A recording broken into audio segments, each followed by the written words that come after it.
Hello and welcome to this online lesson. My name is Mr.Hoven, and today we're going to be looking at women's suffrage and the temperance movement. Many leaders of urban reform were women of the middle class during the late 1800s, and their lives began to change during this time period for many factors. First, as people moved from farms to cities, fewer children were needed to help a family survive, and as a result, families became smaller. More children spent the day at school, and men worked away from home. Women also gained more free time as technology made housework easier. And because of these factors, women's lives became less centered around maintaining a home and more centered on achieving social equality. So one of these efforts to achieve social equality came in the fight for suffrage. And suffrage is a person's right to vote. The 15th Amendment in 1870 extended voting rights to all freedmen, but it did not extend them to women. Because they were excluded, some leading abolitionists became suffragists, and they fought on behalf of women to get them the right to vote. Like other reformers, suffragists formed organizations to promote their cause. Two women's suffrage associations merged in 1890 to form the National American Woman Suffrage Association. Anna Howard Shaw, a minister, doctor, and Carrie Chapman Catt, an educator and newspaper editor, led the group. And by 1917, the National American Women's Suffrage Association had more than 2 million members. Now, there were some oppositions to women's suffrage. Groups protested the idea of giving women the right to vote. Some women, as well as men, supported these groups. They claimed that women's suffrage would upset society's natural balance and lead to divorce and the neglect of children. So girls, how does that make you feel? That even some women said, no, women shouldn't have the right to vote because it's going to lead to neglect of the kids and lead to more divorce. Doesn't sound right to me.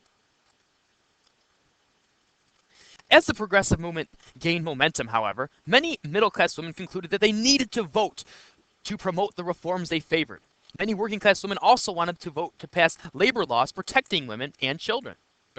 The suffrage movement gained speed during this time period when respected people such as Jane Addams spoke out in support of the vote for women. As the movement grew, women began to lobby lawmakers, organizing marches and delivering speeches on street corners. On March 3, 1913, the day before President Woodrow Wilson's inauguration, suffragists marched on Washington. They won their early victories in the West especially. First as a territory, then as a state, Wyoming led the nation, giving women the right to vote. And between 1910 and 1913, 5 other states adopted women's suffrage. And by 1919, women could vote in at least some of the elections in most of the 48 states. Now, as most states granted women the right to vote, Congress debated this issue on a national stage. By 1917, the national tide was turning in favor of women's suffrage. In 1918, the House of Representatives passed a women's suffrage amendment. The next year, the Senate also passed this amendment, and after 3/4 of the states had ratified it, the 19th Amendment went into effect in 1920. This allowed women the right to vote in not just state-level elections, but all elections, especially ones included in the national elections, such as for president. Now, voting and suffrage was not the only movement that women played a big part in trying to change during the progressive era. The Temperance crusade was also fought on behalf of women. They wanted to fight against the production, sale, and consumption of alcohol. And they were led by the Women's Christian Temperance Union, WCTU, and the Anti-Saloon League was set up 20 years later to fight against alcohol. These two groups supported Prohibition laws, which banned the making or selling of alcohol.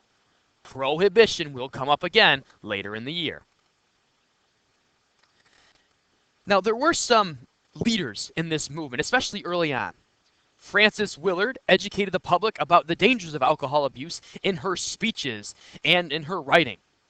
And during protests, Carrie Nation would enter saloons and destroy bottles and kegs of alcohol with an axe. Again, picture someone like a sweet old grandmother with an axe in her hand, chopping up these big cases of alcohol to rid the nation of this, what women saw, or most women saw, this evil addiction. And in 1919, Congress ratified the 18th Amendment, which prohibited the sale, consumption, or creation of alcohol. Now, Prohibition did not last forever. After the passage of the 18th Amendment, the nation was divided into the dries, people who supported Prohibition, and the wets, people who opposed it.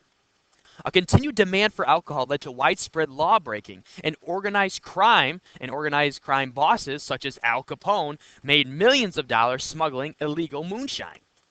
Speakeasies sprung up around the nation, mostly in cities where these were known as illegal bars that secretly supplied individuals with alcohol. You needed to have certain passwords to get in. It was transported in secret. There were secret compartments to hide the alcohol in case of a raid.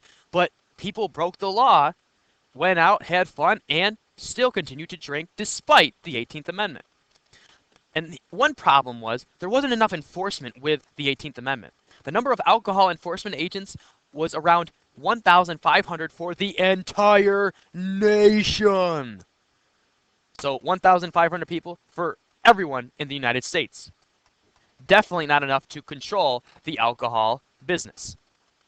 Organized crime began to rise around bootlegging and illegal alcohol, and by 1933, the 21st Amendment repealed Prohibition. So you've got an amendment that bans Prohibition, and then you've got one that's later that ends that amendment and allows alcohol to be consumed, sold, and bought again. That about wraps things up for today. Hope you enjoyed it. Next time we'll be looking at some of the progressive presidents. We'll see you next time.